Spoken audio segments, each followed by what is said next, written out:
Bogus न्याय निवाड्यात अध्यक्षांचे चौकशीचे आदेश।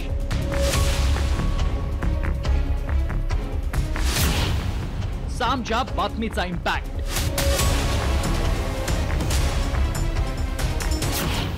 निकालाची खोटी ऑर्डर दाखवून मिळवला होता जामीन।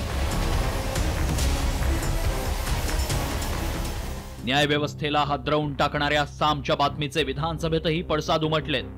काँग्रेस आमदार नाना पटोलेंनी साम टीव्हीनं उघडकीस आणलेल्या बातमीचा विधानसभेत मुद्दा उपस्थित केला। खोटं निकालपत्र तयार करण्याची हिंमतच कशी होते असा सवाल त्यांनी यावेळी विधानसभेत विचारला। त्यावर विधानसभा अध्यक्षांनी चौकशी करून दोषींवर फौजदारी कारवाई करण्याचे आदेश सरकारला दिले। कॉमस्कोर नुसार आता isakal.com आहे देशातील नंबर 1 ची मराठी न्यूज वेबसाईट। प्रत्येक अपडेटसाठी isakal.com ला नक्की भेट द्या। न्यायालयाचं डुप्लिकेट ऑर्डर काढून कुठला आरोपी आपल्याला वाचवू शकतो असं कधी विचारही आपण आणू शकत नाही। अध्यक्ष महाराज, एवढी हिंमत कशी वाढली? म्हणजे काय आता आपल्या राज्यामध्ये पोलीस भरती करतो अध्यक्ष महाराज आपण, आणि चोऱ्या होतात तर पोलीस भरती करायची गरज काय? गरजच नाही, चोऱ्या होतात ना अशाही। मग पैसे वाचवायची भूमिका घेत असतील, आखरी या राज्यात चाललं काय? आम्हाला उत्तर पाहिजे अध्यक्ष महाराज, आम्ही फार संभ्रमात आहोत। न्यायालयाच्या निकालाची जर का खोटी प्रत वापरून त्याचा वापर केला जात असेल तर ती अत्यंत गंभीर बाब आहे। शासनाची याची सखोल चौकशी करावी आणि जर का दिलेली माहिती सत्य निघाली तर संबंधित व्यक्तीवरती फौजदारी गुन्हा घेण्यात यावा। मात्र तरीही खोटी सही करून न्यायालयाची दिशाभूल करणारे आरोपी अजूनही मोकाट कसे असा सवाल उपस्थित होऊ लागलाय। या प्रकरणी साम टीव्हीनं काही सवाल उपस्थित केलेत। न्यायाधीशांची खोटी सही करणारे आरोपी कोण? थेट न्यायाधीशांचे खोटं निकालपत्र आणि खोटी सही करणारे आरोपी अद्याप मोकाट कसे? बनावट सही केल्याप्रकरणी पुणे पोलिसात गुन्हा दाखल नाही। दरम्यान पुणे न्यायालय आपली जबाबदारी मुंबई उच्च न्यायालयावरती ढकलताना दिसतंय।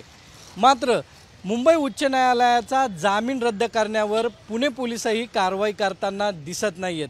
त्यामुळे या प्रकरणात आई मिळी गुपचिळी असं चित्र दिसतंय।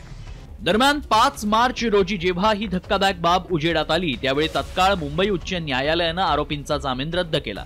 या बनावट अर्जाची दखल घेत उच्च न्यायालयानं न्यायमूर्ती शिवकुमार दिघेंनी आरोपींचा जामीन रद्द करत याबाबत गुन्हा दाखल करण्याचा आदेशही दिला। मात्र तरी पुणे पोलिसात अद्याप गुन्हा दाखल झालेला नाही। दुसरीकडे आरोपींना विमानतळ पोलिसांनी अटक का नाही केली असा सवाल सुद्धा आता संबंधित प्रकरणातील वकील ॲडव्होकेट प्रशांत पाटील यांनी उपस्थित केलाय। तर एक कंडक्ट नक्कीच एवढं स्ट्रॉंग आहे की त्याच्यात कॉग्नायझन्स अजून एकदा घ्यावं लागेल, एक फ्रेश गुन्हा दाखल करावा लागेल आणि लगेच त्यांच्या सगळ्यांची कस्टडियल इंट्रोगेशन केल्यानंतर याच्यातलं सत्य बाहेर पडेल। याच्यातला मूलभूत प्रश्न परत असा आहे, फॉर्जरी केली एखाद्या आरोपींनी केली, त्यांचं नाव मी घेणार नाही, पण ही फॉर्ज्ड डॉक्युमेंट बाकीच्या आरोपींकडे किंवा हायकोर्टापर्यंत पोचली कशी, हा ट्रेल तपास झाला पाहिजे आणि हे फक्त तपास यंत्रणा करू शकते।